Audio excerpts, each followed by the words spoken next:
అమ్మాయి గారు కాస్త అందంగా కనిపిస్తే ఆగలేను అంటుంది నందమూరి నైజం.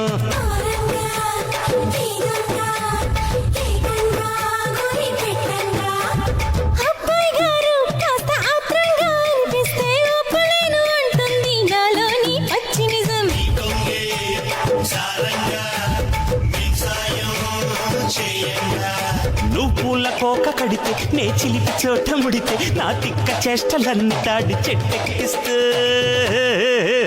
నా వడికొచ్చి వ్యధ తీర్చుకో బాలయ్య కోరమీస సింహానికి సలాం సలాం. నా వడికొచ్చి కథ నేర్చుకో ఓరయ్య పాలుగారు బుగ్గలకు గులాం గులాం. నీ కొప్పులో ఉన్న మల్లె తోట పూయిస్తా పూయిస్తా ఈ పూట, నీ పెదవిలో ఉన్న చెరుకు తోట పండిస్తా పండిస్తా ఓ చోట.